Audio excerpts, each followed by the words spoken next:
I'm here to talk to you about something that at first may sound like a Saturday Night Live routine, but it's really not. It's a matter that merits the most serious attention.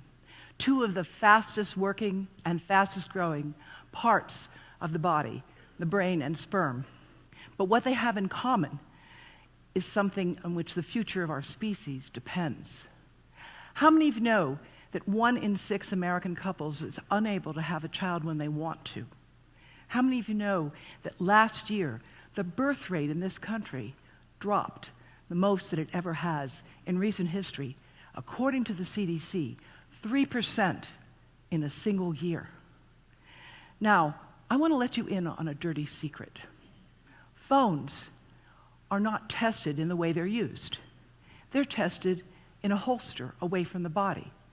You may remember the diesel engine scandal, Volkswagen engines, which were revealed to be rigged so that when the engine was hooked up to a computer, it automatically reduced the emissions, and as a result, when the engines were running in the real world, they emitted a lot more pollution.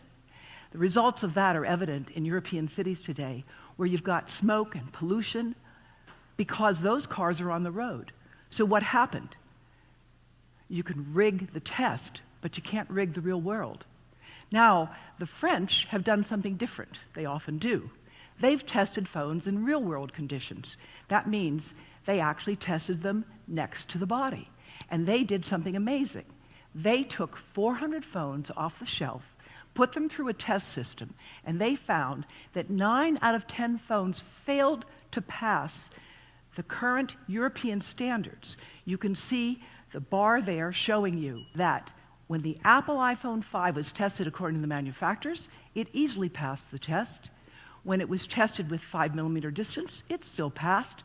But when it was tested directly next to the body, you can see that it exceeded the standard by more than double. Now, would you want to fly an airplane that had 20-year-old safety standards? And yet, the safety standards for our phones today are based on tests that were developed 20 years ago. They were developed for military and medical uses with people who didn't speak too much. 6 minutes, an average call. That's how our phones are in fact tested today, off the body, not realistically. Now, the Canadian Broadcasting Corporation decided to test phones under real-world circumstances, and their premier newscaster, investigative journalist, Wendy Mesley, put together a 6-figure investigation going to the FCC-approved laboratories in the United States with the 3 most popular phones, and this is what they found. This is a special edition of Marketplace. Most of us carry our phones next to our body. And why wouldn't we? Science, tests, and the hidden message in your cell phone. So the tests are all done. Tests are all finished. And? The number exceeded the limit. It went up significantly with each one of the phones. That's right. The phones exceeded the safety limit when they were moved right against the body. The radiation absorbed increased 3 to 4 times. That's right. 3 to 4 times when phones were tested the way you all have been using them until today. When you have a phone in your pocket, it's a 2-way microwave radio. It's sending and receiving a signal, a handshake, 900 times a minute. And so long as it's on, whether you're using it or not, it's sending that microwave signal. And this is why the Canadian Broadcasting Corporation decided to do the testing. Now, what about the US? Well, this video shows you what's in your phone right now, those phones that you've been carrying. You can see here that if you go to your home screen and you click on your settings there, and from settings you click on General, and from General you go to the top to About, and from About you go all the way down to something you've probably never seen called Legal. And yes, when you click on Legal, you get to RF exposure. And when you click on RF exposure, there you see it. You read through all of that, and it tells you that when phones were tested, they were kept 5 millimeters away from the body. Now, 5 millimeters is not very big distance, but it's big enough to make a huge difference in how much radiation gets into you. And that is why you've all been warned, you just didn't know it. We think we can do a better job, and that's why I'm delighted to be here with you in the TED audience tonight to talk about how you can take more precautions. We know in Jackson Hole, because the town council passed a resolution in 2010 letting people know about cell phone safety, and if you happen to live in Berkeley, you know about it because the city of Berkeley has passed a right to know law. But otherwise, you're out of luck unless you know how to operate your phone. Now let's go back to those fast-moving sperm. They are fast. They're amazing. They grow at the rate of 90,000 times a minute. 90,000 cells a minute are produced in the natural way. They can swim when they're made the equivalent of from Los Angeles to Hawaii at 10 miles an hour.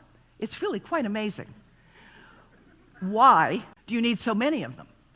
Because we want the healthiest sperm to survive. We want the survival of the fittest. Of course, you may wonder why you need so many of them. And you can see here, they don't really swim in a direction. And you know, the reason you need so many is really quite simple. Sperm don't know how to ask for directions. Now, the fast cells of the brain are even faster than the sperm. They grow at 250,000 neurons a minute. And at birth, the baby's brain is a marvel of metamorphosis. It is 100 billion neurons at birth. It's a third of the size of an adult, and by the time that baby has reached 2 years of age, their brain is 80% the size of an adult. While it's grown in size, the brain of a baby is not fully myelinated. Myelin is fat. Fat is critical to the functioning of neurons. It protects the neurons with a fatty sheath that insulates them from damage, and actually is thought to be critical to the development of impulse control and judgment, which is why it won't surprise those of you who survive teenagers to understand that myelination is not complete until the mid-20s. When we look at what we know about both the sperm and brain, they're both fast and fatty. And the fat is really important because fat has been called a natural hazardous waste site. It attracts a lot of organic garbage to it.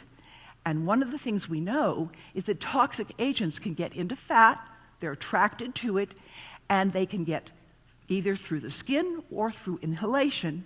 A toxic agent can get into the body where it can be distributed, and all of the agents on the screen behind me, solvents, ionizing radiation, metals, and pesticides, are attracted to fat. But guess what? Microwave radiation enhances the absorption of any toxic material in your body. That is why it's so important to understand that you want to keep these devices off your body and especially away from your children, because the fat-loving brain and the fat-happy sperm both are storage sites for toxic agents. Now, the younger brain is going to absorb more exposure than the older brain. These images come from work that Environmental Health Trust scientists have done at Porto Alegre, a federal university in Brazil. Claudio Fernandez, Alvaro de Sales, and their teammates have produced this imaging work with us. And we can show you, seen with the yellow-white part showing the highest exposures, that the cell phone radiation gets all the way through into the eyes of a child age 6 that might have a phone next to their brain. The consequences, remember, that brain is not protected with myelin, and therefore the exposures of anything to it are going to have a greater impact. This is work done by the head of the National Institute of Drug Abuse and published in the Journal of the American Medical Association. This is a PET scan, a very sophisticated slice of the brain developed by Nora Volkoff. She shows that just 50 minutes of holding a cell phone directly next to the head increases the production of glucose metabolized into the brain, even if the phone is not making any sound and the person in the study is not aware that the phone is turned on. It produces more sugar in the brain. What's wrong with that? We all like sugar. Drugs, sex, rock and roll light up the brain, so does sugar. But what is the consequence of having sugar in the brain when you're not producing it deliberately? Nobody can tell us, and we need to find out, and in the meantime, you need to protect your brain.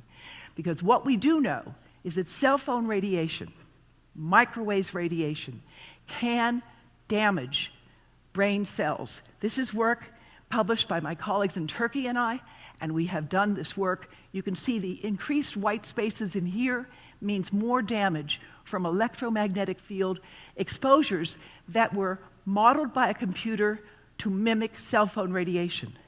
Now, the good news part of this is you get less damage if there's melatonin in the system.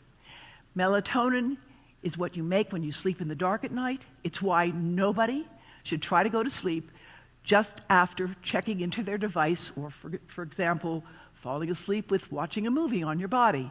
That's interfering with your ability to make melatonin, and melatonin is what you need to repair damage throughout the body. Both melatonin and omega-3 fatty acids on the bottom two cells behind me give you less damage than you will get from electromagnetic fields alone, but still you get the damage into the brain, and be very much aware of that when you're using your devices from now on. We also can show damage to the testis, and this is work, again, done with colleagues both in Turkey and Brazil, and you can see the testicular cells are having loss of borders there when exposed to cell phone radiation. And what I want to tell you is that the Cleveland Clinic has been warning its patients for years to keep phones out of their pockets if they want to have healthy babies. The same advice comes from the Mayo Clinic. And the reason is there's a recognition that cell phone radiation can damage testicular function. The highest exposure you can see in this image there goes into the penis and the testis, and there may be a role as well for erectile dysfunction. That's a matter that's being studied right now at both those institutions. So where are we? There's a news flash from California from yesterday. It says, poor cell phone reception. Weak bars, don't use your phone. It can give you 10,000 times more exposure than when you have a strong signal.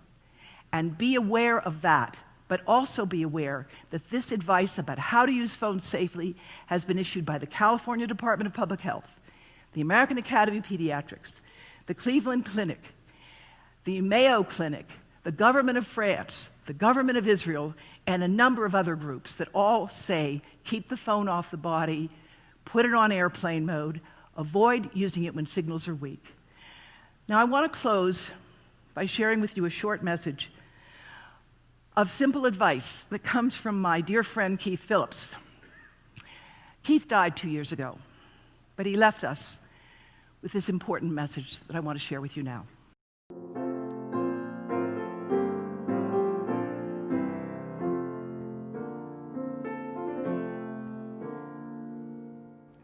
Hi, I'm Keith Phillips. I'm a musician, I'm a piano player, and I'm a brain tumor survivor. And I just want you to be careful.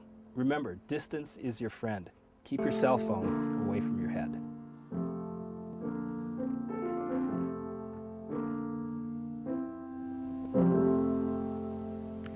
Thank you.